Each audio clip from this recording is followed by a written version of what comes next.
Hey guys, how are you all? My name is Atif and a very warm welcome to all of you. आज हम पढ़ेंगे एक exciting news पहले कि scientists in the Australian National universities have discovered a very important doughnut shaped region inside of the earth. ये region कहाँ पे मिला? Near the outer core and the mantle boundary. कैसे पता चला? Because of the seismic waves जिनकी speed normal से about 2% कम पाई गई. तो जस्ट इमेजिन कि आज तक हमारी जो भी अर्थ की नॉलेज थी क्या वो इनकम्प्लीट थी? तो चलिए इन चीज़ों के जानने के लिए पहले हम थोड़ा बहुत इंटीरियर ऑफ द अर्थ के बारे में जानते हैं ताकि हम समझ पाए प्रॉपरली जो भी टेक्निकल टर्म्स हैं, जैसे कि आउटर कोर और मैंटल की बाउंड्री क्या है और ये कहाँ पे होती है, और सिस्मिक वेव्स के बारे में भी. ये सारी चीज़ें हम आज के टॉपिक में कवर करने की कोशिश करते हैं. तो let us start. This is the interior of the अर्थ. यहाँ पे काफ़ी कॉम्प्लेक्स चीज़ें हैं जो आपको शायद इस टाइम पे समझ ना आए, तो इसलिए हम एक एक करके हर एक चीज़ को समझने की कोशिश करते हैं. सबसे पहले let us start with the, ये हमारा अर्थ है. This is the earth. अब हम इसका एक क्रॉस सेक्शन लेके जस्ट लाइक दिस इतना एरिया लेके इसको स्टडी करेंगे कि इंटीरियर ऑफ द अर्थ में कौन सी लेयर्स है, कहाँ कहाँ पे है और उनकी थिकनेस क्या है, उनका कंपोजिशन क्या है. ये सारी चीज़ें आज के लेक्चर में हम स्टडी करेंगे. So let us start with the top most layer जिसको हम कहते हैं क्रस्ट. ये हमारी अर्थ है जहाँ पे हम रहते हैं. जस्ट इमेजिन कि यहाँ पे आप रह रहे हो, यहाँ पे आपका घर है, सारी एक्टिविटीज जो भी आपकी होती है that take place on the crust. Everything from house building, business, agriculture, खेलना, सारी चीज़ें क्रस्ट पे होती है. लेकिन क्रस्ट का एक पोर्शन ऐसा भी है जो पानी के नीचे है, अंडर द ओशियंस. क्योंकि ओशियंस है लेकिन उनके नीचे कुछ तो होगा, तो ओशियंस के नीचे भी क्रस्ट को पाया जाता है. तो इसलिए हमने क्रस्ट को दो पार्ट्स में डिवाइड किया है. फर्स्ट जो ये वाला है जहां पे हम रहते हैं, it is called the continental crust. Continental crust. और दूसरा वाला जो ओशियंस के नीचे पाया जाता है, it's called the oceanic crust. ठीक है, यहां तक क्लियर है ना? कॉन्टिनेंटल क्रस्ट क्या है और ओशियनिक क्रस्ट है. अब सिर्फ ये लेयर नहीं है कि जो लेयर है उस पर हम रह रहे हैं, it is not the crust. इसकी कुछ थिकनेस भी होगी, कहां तक जा रही है, तो उस थिकनेस को हम स्टडी करें तो लेट अस अज्यूम कि ये इसकी थिकनेस है. This is the thickness of the crust. तो आपको यहां से क्लियरली दिख रहा होगा कि कॉन्टिनेंट्स के पास थिकनेस ज्यादा है एज कंपेयर टू ओशियंस. तो यहाँ की थिकनेस और यहाँ की थिकनेस सेम नहीं है. कॉन्टिनेंट्स की थिकनेस अलग है और ओशियन कॉन्टिनेंटल क्रस्ट की थिकनेस अलग है, ओशियनिक क्रस्ट की थिकनेस अलग है. तो अगर हम थिकनेस की बात करें तो कॉन्टिनेंटल क्रस्ट के पास अगर आप देखेंगे normally it is about 35 kilometres. This is the maximum limit normally जो हम लेते हैं, इट्स 35 किलोमीटर्स ऑन एवरेज. और अगर ओशियंस की बात करें तो वहां पे जो आपको मैक्सिमम थिकनेस मिलेगी that will be about 5 to 8 kilometres. This will be the maximum thickness of the continental crust and the oceanic crust. ये हो गया क्रस्ट का. लेकिन क्रस्ट को भी दो पार्ट्स में डिवाइड किया गया, upper crust and the lower crust. तो क्रस्ट को अगर हम कंस्ट्रक्ट कर रहे हैं तो ऐसे like this and then it will be divided like this, और फिर upper crust and the lower crust. What is the average thickness? अगर हम देखें 0 to 35 kilometres. It starts from 0 and goes up to 35 kilometres. Continental crust और oceanic crust. उसके बाद हम इनका कंपोजिशन देखिए. जो हमारा कॉन्टिनेंटल क्रस्ट है, this part, it will have sial. Sial क्या है? Silica and aluminium. Okay, sorry, silica and aluminium. और जो ओशियनिक क्रस्ट है उसमें हमको मिलेगा sima, silica and magnesium. This is sima in the oceanic crust. यहाँ पे सिलिका एंड मैग्नीशियम. और जो हमारा कॉन्टिनेंटल क्रस्ट है वहां पे हमको मिलेगा silica and silicon and aluminium. ये जो है मेजर कंपोनेंट्स है. बहुत सारी चीजें और भी मिलेंगी इसमें, but these are the major components of the continental crust and the oceanic crust. अगर हम डेंसिटी की बात करें तो वो भी वेरी करती है from 2.7 to 3 grams per centimeter cube. This is the density of the crust. It varies. जो हमारा कॉन्टिनेंटल क्रस्ट है it is less dense as compare to oceanic crust. Now this was all about our crust. एक diagram यहाँ पे है, अगर आप देखेंगे, आप बस इस पार्ट पे फोकस करो जो मैं अभी अंडरलाइन कर रहा हूँ. सी, यहाँ पे आपको ओशियनिक क्रस्ट दिख रहा है और यहाँ पे आपको कॉन्टिनेंटल क्रस्ट दिख रहा है। बाकी का पोर्शन आप अभी मत देखो, ये हम आगे चल के क्लियर कर देंगे। बस this part is the oceanic crust and the continental crust. आपको दिख रहा होगा कि कॉन्टिनेंटल क्रस्ट की थिकनेस ज्यादा है as compare to oceanic crust. This is about the crust. अब हम चलते हैं दूसरी लेयर की तरफ, that is the mantle. Mantle lies below the crust. Mantle भी दो पार्ट्स में है, upper mantle and the lower mantle. But यहाँ पे हमको कुछ एक्साइटिंग चीजें देखने को मिलेंगी, जैसे कि लिथोस्फीयर, एस्थेनोस्फीयर, ये सारी चीजें हम यहाँ पे क्लियर कर देंगे। लेट्स टेक कि ये जो हमारा इससे पहले का था क्रस्ट, ये हमारा क्रस्ट था। अब हम चलते हैं मैंटल की तरफ। मैंटल में अगर हम देखें सबसे पहले तो ऊपर जो आपको लेयर मिलेगी दैट विल बी सॉलिड। सी, सबसे पहले आपको एक सॉलिड लेयर मिलेगी, सॉलिड लेयर के बाद आपको एक और लेयर मिलेगी that will be semi solid in nature. याद रखना, सेमी सॉलिड इन नेचर, जो वो लेयर होगी वो सॉलिड नहीं सेमी सॉलिड होगी। रिमेंबर कहां पे मिलेगी? अपर मैंटल में, and this will constitute the upper mantle part. तो मतलब ये जो सॉलिड लेयर और ये एस्थेनोस्फीयर, इसको हम कहते हैं, the name for the semi solid layer is asthenosphere. This constitutes the upper mantle. और ये जो सेमी सॉलिड लेयर यहां पे मैं मार्क कर रहा हूं, it is called the asthenosphere. Is it clear? यहां तक कोई डाउट नहीं है ना? तो आगे बढ़ते हैं। अपर मैंटल, एस्थेनोस्फीयर, और एस्थेनोस्फीयर के ऊपर क्या है? Solid layer. अब जो ये सॉलिड लेयर है जो आपको एस्थेनोस्फीयर के ऊपर मिल रही है, एंड जो उसके ऊपर का क्रस्ट है, दैट इज दिस रीजन जो मैं यहां पे डिमार्केट कर रहा हूं, ये कॉन्स्टिट्यूट करता है हमारा लिथोस्फीयर। लिथोस्फीयर, कौन से दो कॉन्सेप्ट्स यहां पे? Lithosphere and asthenosphere. सबसे पहले अगर आपको पूछा जाए, हमको बताओ भैया लिथोस्फीयर क्या होता है? लिथोस्फीयर इज अ सॉलिड, ये सॉलिड लेयर होती है that comprises of the upper mantle solid part plus the crust. और उसके बाद अगर एस्थेनोस्फीयर के बारे में पूछा जाए, ये बताओ क्या होता है? It consist of semi solid layer. It is not solid, it is not liquid, but semi solid layer. Question यहां पे एक आएगा कि ये सेमी सॉलिड क्यों है?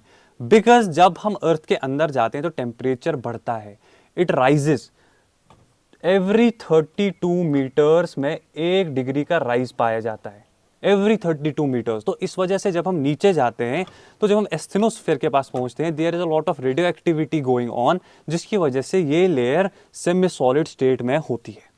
Is it clear?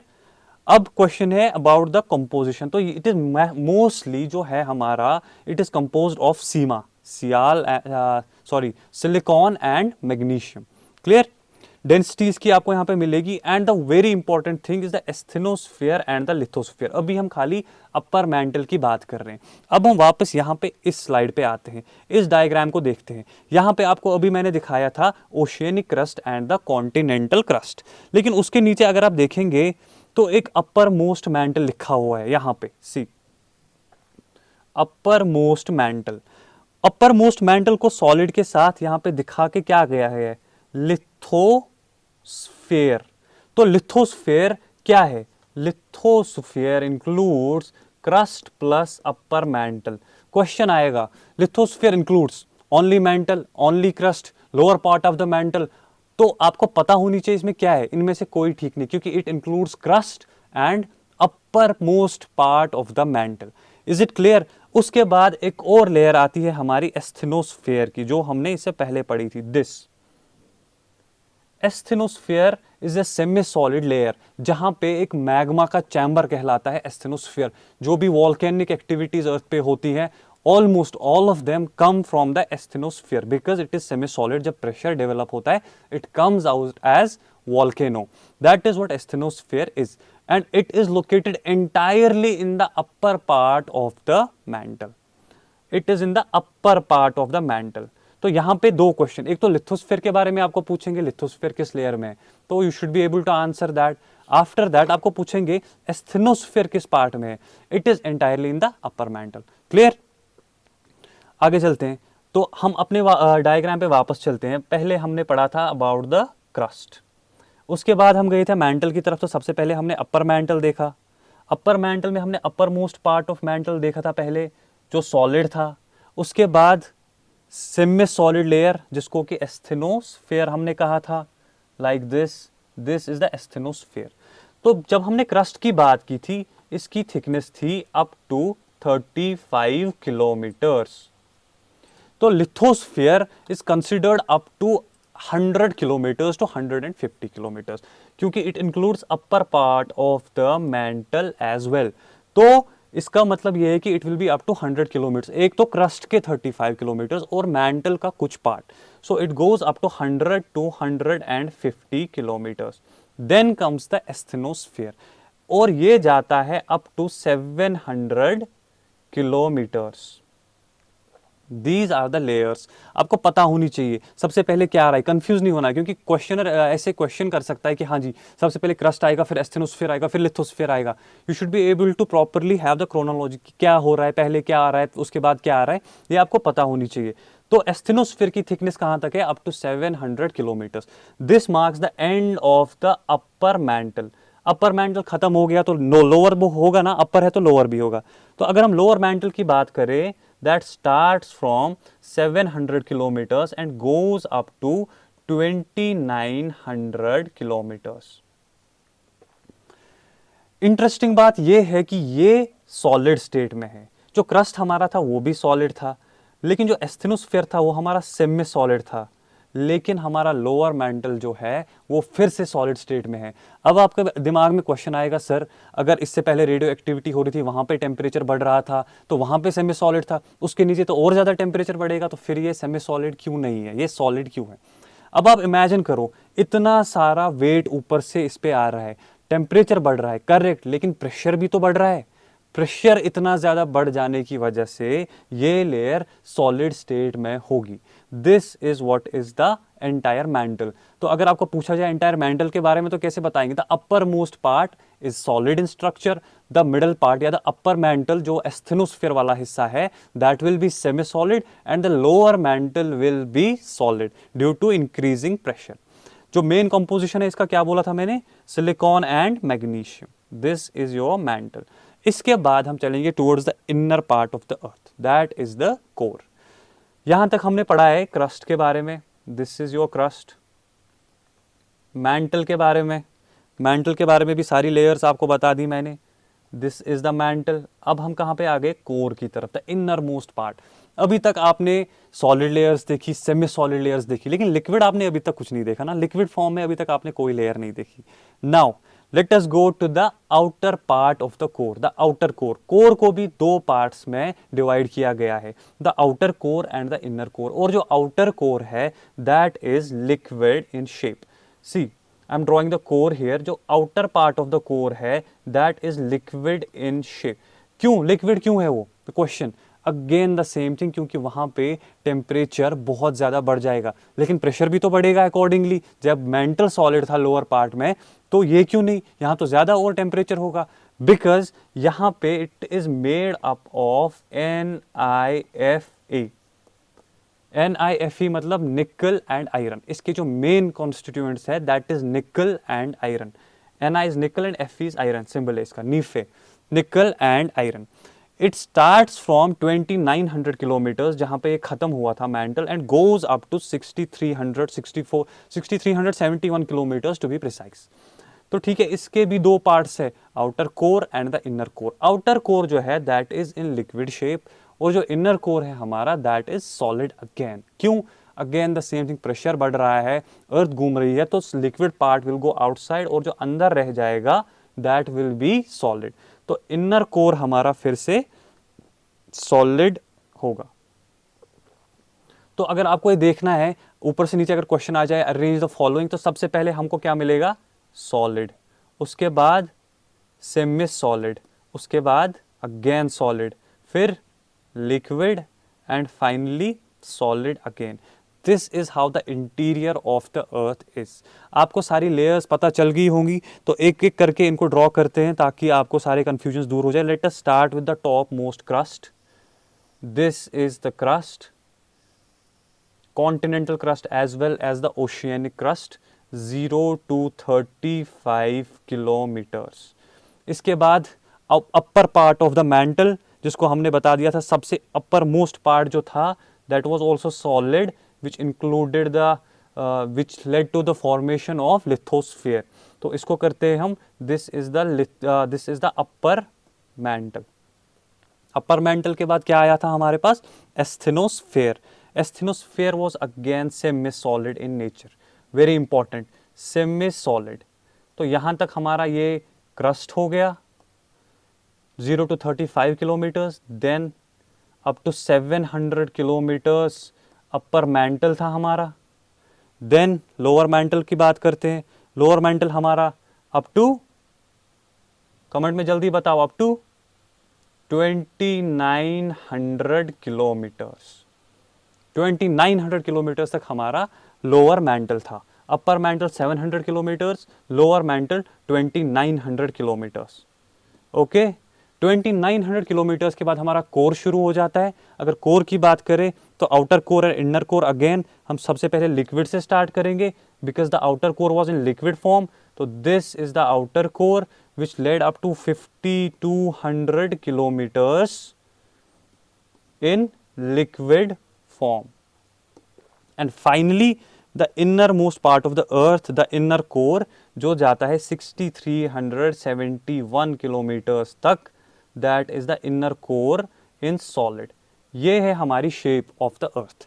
अब हम वापस आते हैं अपनी डायग्राम पे जो सबसे पहले मैंने आपको दिखाई थी, ताकि आपको चीज़ें अब थोड़ी आसान लगने लगे। क्या हमारी डायग्राम भी कुछ ऐसी ही बनी थी? सबसे पहले यहाँ पे देखो कॉन्टिनेंटल क्रस्ट, कॉन्टिनेंट है, यहाँ पे आपको ओशियन भी दिख रहा है, कॉन्टिनेंट भी दिख रहा है, तो दैट इज द क्रस्ट। उसके नीचे आपको ये वाली लेयर दिख रही होगी, जस्ट अ मिनट, उसके बाद आपको ये वाली लेयर दिख रही होगी, दिस लेयर।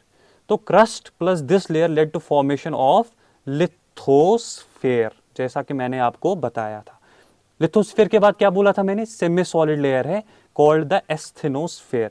ये रहा आपका asthenosphere, this region, semi solid region. यहाँ पे लिखा हुआ है partially molten, that means it is the semi solid layer. Lower mantle की बात करें तो goes up to 2900 kilometres, this part is the lower mantle here, okay. और फाइनली कोर में आएंगे तो कोर की आउटर पार्ट जो मैंने बताया था लिक्विड है, and the inner core is rigid again solid, ठीक है। That is all about the interior of the अर्थ। लेकिन एक और चीज, कोर की डेंसिटी आपको सबसे ज्यादा मिलेगी इनर कोर में, it will be about 13.2 grams पर सेंटीमीटर क्यूब। सबसे कम कहां पे मिल रही थी, in the crust. So this is the internal structure of the अर्थ जो हमने आज पढ़ा। लेकिन कुछ डिसकंटिन्यूइटीज भी है। डिसकंटिन्यूइटीज की बात करें, सबसे पहले अगर अपर क्रस्ट और लोअर क्रस्ट के बीच में देखें, पहली डिसकंटिन्यूइटी है, it is called the Conrad discontinuity, okay, clear. उसके बाद क्रस्ट और मेंटल के बीच में क्या आएगा, मोहो डिसकंटिन्यूइटी, क्लियर। सेकंड, अब मेंटल जो अपर मेंटल है और लोअर मेंटल, ठीक है, लेयर्स आपको याद है ना, अभी अपर मेंटल और लोअर मेंटल के बीच में क्या आएगा, रेपेटी। मेंटल खत्म, अब मेंटल और कोर के बीच में क्या आएगा, upper core. Lower mantle and upper core के बीच में कौन सी लेयर आएगी, गटेनबर्ग। ये आपको याद करने पड़ेंगे, this is a factual data, पर आपको ये याद करना पड़ेगा। And finally the core boundary जो इनर कोर और आउटर कोर के बीच में है, दैट इज लेहमैन, LEHMAN।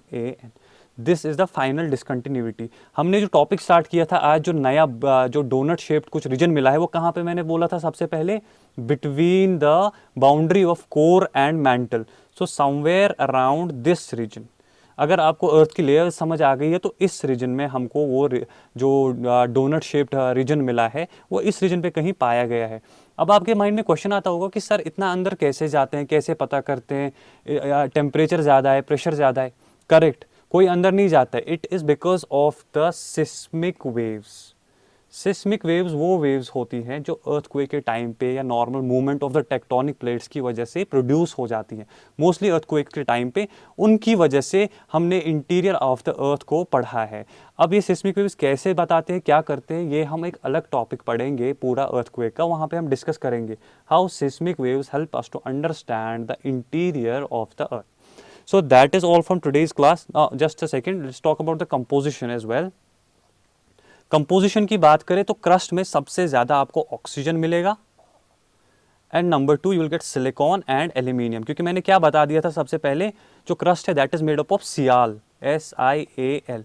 तो सियाल मतलब सिलिकॉन एंड एल्यूमिनियम, और सबसे ज़्यादा ऑक्सीजन। तो you have to mark it like this, oxygen सबसे ज़्यादा, सिलिकॉन एंड देन एल्यूमिनियम।